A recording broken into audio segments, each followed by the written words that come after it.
अस्सलाम वालेकुम, good morning. आज के दौर में हर अमरीकी के ज़हन में एक सवाल है कि क्या मेरी अमरीकी शरीयत ख़त्म की जा सकती है? क्या मेरा अमेरिकन पासपोर्ट वापस लिया जा सकता है? आज हम रज़ाकाराना दस्तबरदारी से लेकर जबरी डीनेचुरलाइजेशन तक उन तमाम कवानीन को डिस्कस करेंगे जो आपकी सिटीज़नशिप ख़त्म कर सकते हैं। हम आपको बताएंगे कि ये कैसे मुमकिन है। इस बारे में नए और पुराने तारकीन वतन यकसां तौर पर सोचते हैं और फ़िक्रमंद हैं। बहुत से नए अमरीकियों का ख्याल है कि एक बार जब आपकी अमरीकी शरीयत तस्लीम कर ली जाए, आपका पासपोर्ट इश्यू हो जाए, तो आपकी अमेरिकन नेशनलिटी मुस्तकिल हो जाती है, लॉक हो जाती है।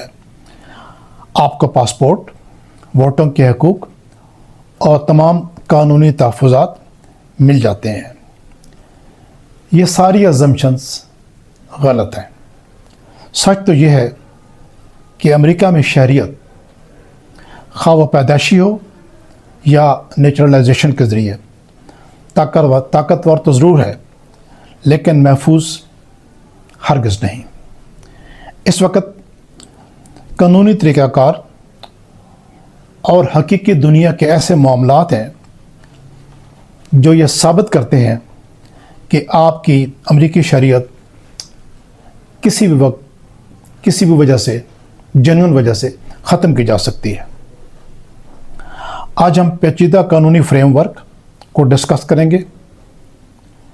हम आपको एक खामोश लेकिन इंतहाई हकीकी हुकूमती निज़ाम के बारे में बताने जा रहे हैं जिसे डीनेचुरलाइजेशन कहा जाता है। लिहाजा इससे पहले कि आप ये फ़र्ज़ कर लें कि आपका अमरीकी पासपोर्ट ताहयात तहफ़्फ़ुज़ की ज़मानत है,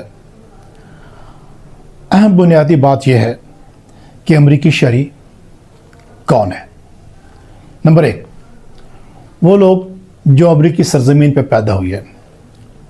इसमें पोर्टो रिको, गुआम और यूएस वर्जिन आइलैंड के इलाके शामिल हैं, और वो लोग भी शामिल हैं जो बैरून मुल्क पैदा हुए और उनके दोनों वालिदैन या एक वालिद या वालिदा अमेरिकन शहरी थे।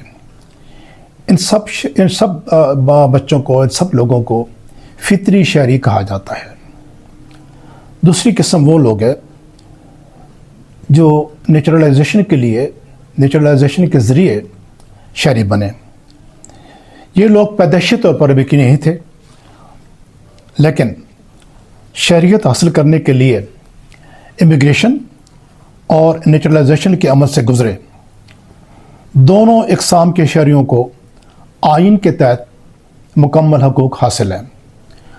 वो वोट दे सकते हैं, अमरीकी पासपोर्ट रख सकते हैं और सोशल सिक्योरिटी के फेडरल बेनिफिट्स हासिल कर सकते हैं। लेकिन यहाँ इन दोनों कैटेगरीज़ में एक अहम फ़र्क है।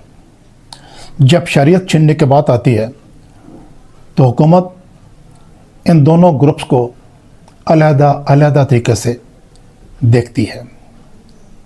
फितरी तौर पर पैदा होने वाले सिटीज़न को तकरीबन हमेशा के लिए 14th अमेंडमेंट के तहत तहफ़्फ़ुज़ हासिल होता है, जब तक कि उनकी शरीयत फ़्रॉड के ज़रिए हासिल करना साबित न हो जाए।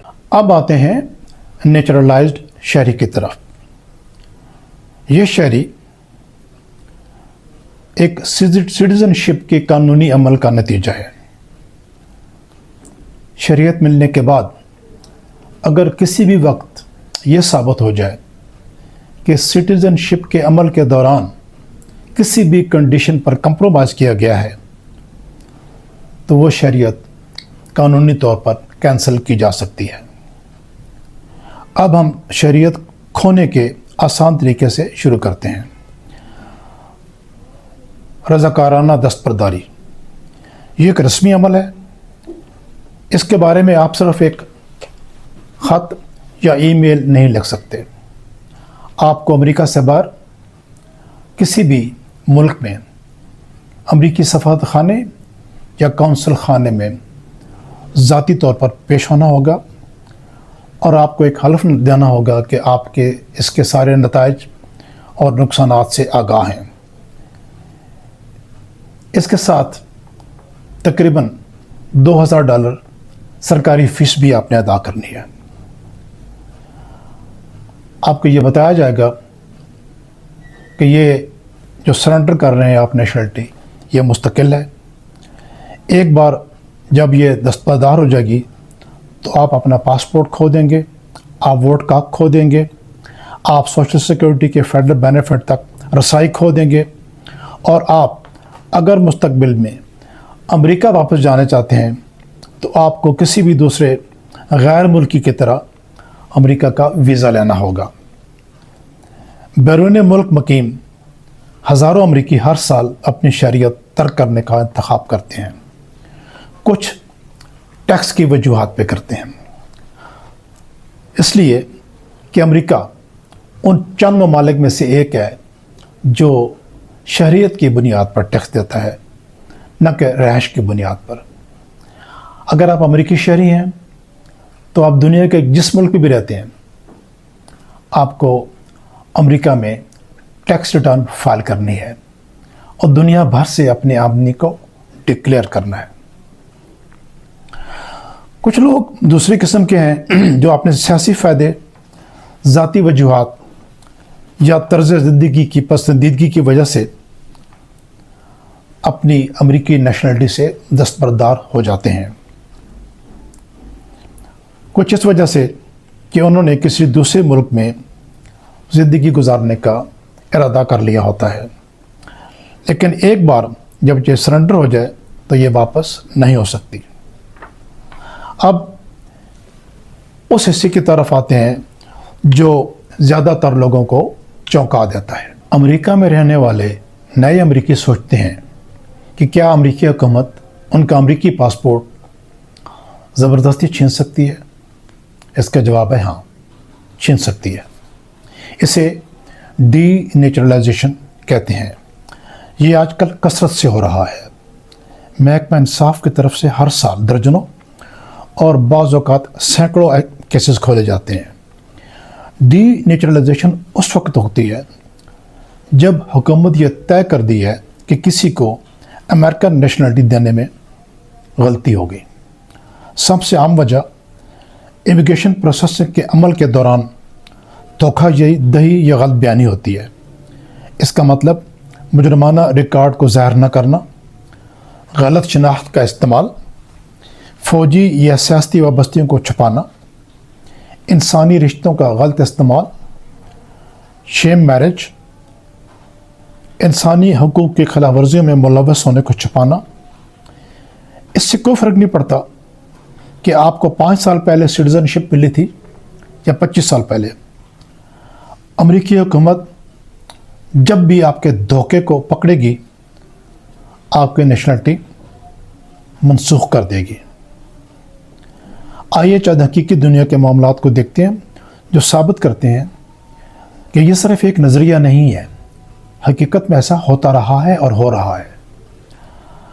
مثال نمبر 1، امریکہ میں خاموشی سے رہنے والے ایک بوسنیائی شخص کی شہریت اس وقت چھین لی گئی جب یہ انکشاف ہوا کہ اس نے یوگوسلاویہ خانہ جنگی کے دوران جنگی جرائم میں حصہ لیا تھا، جسے وہ جان بوجھ کر اپنے امیگریشن کے عمل کے دوران چھپا رہا تھا۔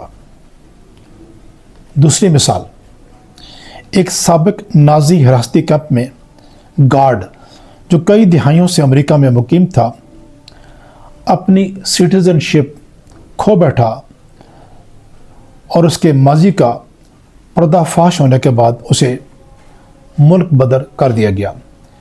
یہ الگ تھلگ واقعات نہیں ہیں، یہ ایک قانونی رجحان ہے جو کہ اس وقت موجود ہے۔ اب دوہری شہریت کے بارے میں بات کرتے ہیں جو لاکھوں امریکیوں کے پاس ہے۔ کیا دوہری شہریت رکھنے کی اجازت ہے؟ اس کا مختصر جواب ہے ہاں، اجازت ہے۔ آپ اپنی شہریت کو خطرے میں ڈالے بغیر दो पासपोर्ट रख सकते हैं, एक अमेरिका का और एक किसी और मुल्क का।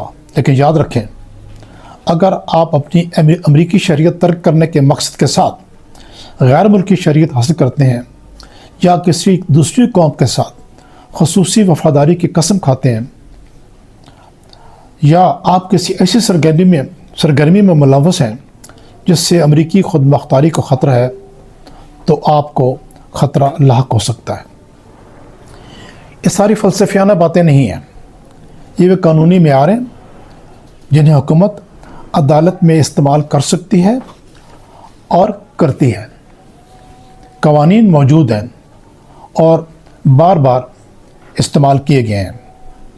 इन मामलात में शरीयत का नुकसान सिर्फ इलामती नहीं है, ये एक मुकम्मल कानूनी अमल है जो अपीलों और शदीद अदालती जायज़े के साथ वफाकी अदालत में सज़ा के बाद मुकम्मल होता है। यहाँ वो कुछ है जो ज़्यादातर अमरीकी नहीं जानते। महकमा इंसाफ दर हकीकत अपने सिविल डिवीजन के अंदर एक मुकम्मल डी नेचुरलाइजेशन सेक्शन को बरकरार रखता है। वो होमलैंड सिक्योरिटी और आइस के साथ बायोमेट्रिक डाटा शेयर करता है। इमिग्रेशन से लेकर दहाइयों पुराने मामलात में भी धोखाधड़ी की निशानदही करने के लिए ये अदारे काम करते हैं। अगर कोई मशकूक चीज़ पाई जाती है तो वफाकी अदालत में बाकायदा मुकदमा दायर किया जाता है। आपको वकील करने का हक़ है, आप सबूत पेश कर सकते हैं, लेकिन अगर हुकूमत अपना मुकदमा जीत जाती है तो आप अपनी शरीयत खो देते हैं, आप अपना पासपोर्ट खो देते हैं, आप अपना वोट का हक़ खो देते हैं और आप डिपोर्टेबल हो जाते हैं। अमेरिका में पैदा होने वाले लोगों का तकरीबन तमाम मामलात में 14 अमेंडमेंट के ज़रिए महफूज हैं। इनकी शरीयत मजबूत है और ये एक गैर मामूली इस्तिस्ना है। ये इस्तिस्ना उस वक्त ख़त्म हो जाता है जब जाली पैदाइशी रिकॉर्ड, फेक बर्थ सर्टिफिकेट या पैदाइश के जाली दस्तावेज़ात, बल्दियत के झूठे दावे वगैरह साबित हो जाते हैं। हुकूमत ने मुनज़्ज़म इमिग्रेशन इन्वेस्टिगेशन से बहुत सारे फ्रॉड गैंग पकड़े हैं जिनमें गलत इरादा, फ्रेब, धोखा, झूठ साबित होता है। अमेरिकी हुकूमत महज अपनी ख्वाहिश पर आपकी शरीयत नहीं छीन सकती। इस बात का वाज़ेह और काबिल सबूत कोर्ट को देना पड़ता है कि आपने शरीयत हासिल करते वक्त गैर कानूनी रास्ता इख्तियार किया था। अमेरिकी शरीयत दुनिया की ताकतवर तरीन कानूनी हैसियतों में से एक है। यह हकूक़, तहफ़्फ़ुज़ात और मराहत के साथ आता है जिनका लाखों लोग ख्वाब देखते हैं, लेकिन ये ज़िम्मेदारियों के साथ साथ ख़तरात भी लाता है। हमारा चैनल तारकीन वतन को बुनियादी कवानीन से आगाही देता है। आप इस चैनल को सब्सक्राइब कीजिए, वीडियो पसंद आई है तो लाइक कीजिए। अपना और अपने इर्द गिर्द के लोगों का ख्याल रखिएगा। See you next time, take care.